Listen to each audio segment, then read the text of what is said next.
वसंत पंचमी के दिन मदनोत्सव भी रहता है, जिसे वसंतोत्सव कहते हैं। मदन नाम कामदेव का ही नाम है। बसंत पंचमी के दिन माता सरस्वती के अलावा कामदेव की पूजा का भी प्रचलन है। कामदेव जी को भगवान शिव में अपने तीसरे नेत्र से भस्म कर दिया था और बाद में रति को दिए वरदान के तहत कामदेव ने श्री कृष्ण के पुत्र प्रद्युम्न के रूप में जन्म लिया था। आओ जानते हैं कि क्यों करते हैं इस दिन उनकी पूजा। कामदेव की पूजा का रहस्य। वसंत पंचमी के दिन कामदेव की पूजा की जाती है। वसंत कामदेव का मित्र है, इसलिए कामदेव का धनुष फूलों का बना हुआ है। इस धनुष की कमान स्वर विहीन होती है, यानी कामदेव जब कमान से तीर छोड़ते हैं तो उसकी आवाज नहीं होती है।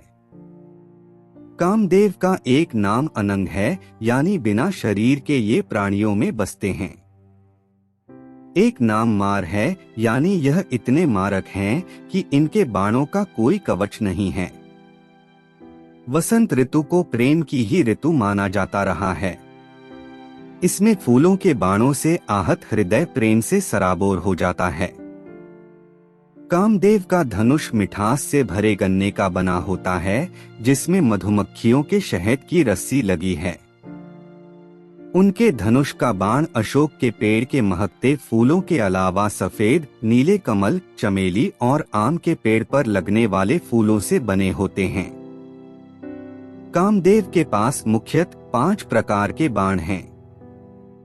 कामदेव के 5 बाणों के नाम 1 मारण, 2 स्तंभन, 3 जृंभन, 4 शोषण, 5 उन्मादन मनमंथ।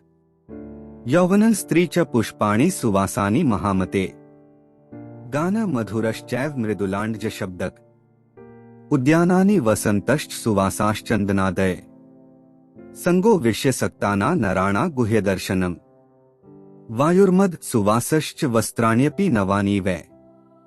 भूषणादिक मेवन्ते देहा नाना कृतामया।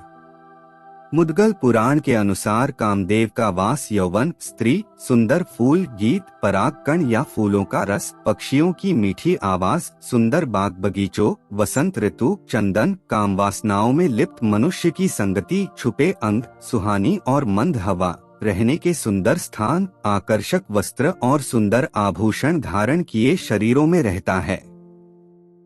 इसके अलावा कामदेव स्त्रियों के शरीर में भी वास करते हैं, खास तौर पर स्त्रियों के नयन, ललाट, भौंहा और होठों पर इनका प्रभाव काफी रहता है।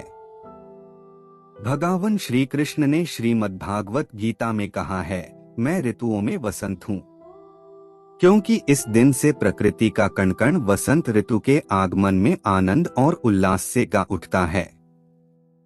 मौसम भी अंगड़ाई लेता हुआ अपनी चाल बदलकर मदमस्त हो जाता है।